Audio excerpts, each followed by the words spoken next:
சிங்கம்புணரியில் பிரசித்தி பெற்ற சேவுகப்பெருமாள் ஐயனார் கோவில் திருத்தேர் மீது அணிவிக்கப்படும் அலங்கார ஆபரண துணிகளுக்கு சிறப்பு பூஜை செய்யப்பட்டு நன்கொடையாக திருப்பணிக்குழு தலைவர் திருக்கோவில் கணக்கரிடம் வழங்கப்பட்டது. சேவுகப்பெருமாள் கோவில் திருத்தேருக்கு அணிவிக்கப்படும் அலங்கார ஆபரண துணிகளை 6வது முறையாக நன்கொடையாக வழங்கிய மதுரை PRK குடும்பத்தினர். சிவகங்கை சமஸ்தானம் தேவஸ்தானத்திற்கு உட்பட்ட சிங்கம்புணரி பகுதியில் மிகவும் பிரசித்தி பெற்ற ஸ்ரீ சேவுகப்பெருமாள் ஐயனார் கோவில் உள்ளது. இந்த கோவில் வைகாசி திருவிழா மிகவும் பிரசித்தி பெற்றதாகும். சேவுகப்பெருமாள் கோவில் வைகாசி திருவிழாவில் லட்சக்கணக்கான பக்தர்கள் பங்கேற்கும் முக்கிய நிகழ்வான திருத்தேரோட்டம் மே 20ஆம் தேதி நடைபெற உள்ளது. இந்நிலையில் திருத்தேருக்கு அணிவிக்கப்பட்ட அலங்கார ஆபரண துணிகள் பழுதடைந்து காணப்பட்டது. அதனை மாற்றும் விதமாக திருத்தேருக்கான அலங்கார ஆபரண துணிகள் ரூபாய் 2.50 லட்சம் மதிப்பில் தயார் செய்யப்பட்டது. இன்று சேவுகப்பெருமாள் ஐயனார் கோவிலில் திருத்தேருக்கான அலங்கார ஆபரண துணிகளுக்கு சிறப்பு பூஜை செய்யப்பட்டது. பூஜைக்கு பின் திருத்தேருக்கு அணிவிக்கப்படும் அலங்கார ஆபரண துணிகளை மதுரையைச் சேர்ந்த PRK குடும்பத்தினர், திருப்பணிக்குழு தலைவர் அருணகிரி, திருக்கோவில் கணக்கர் கலைச்செல்வன் ஆகியோரிடம் ஒப்படைத்தனர்.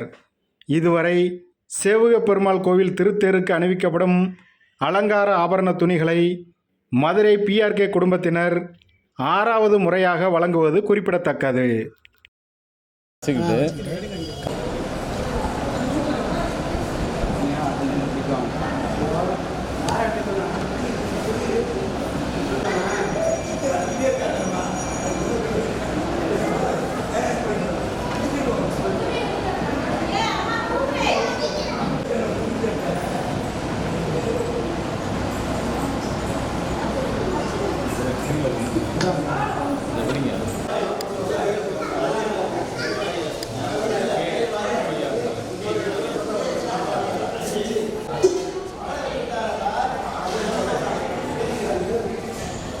Silakan rumah.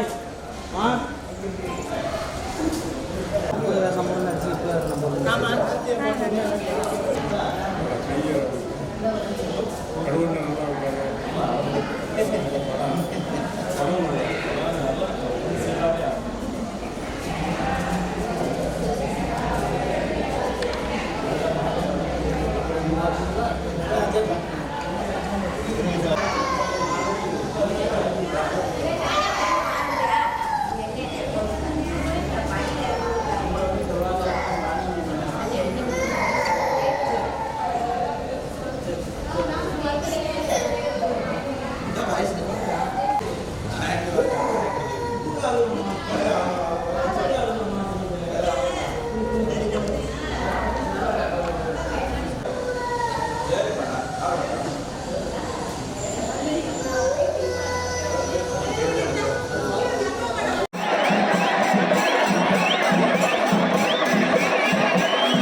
வணக்கம்.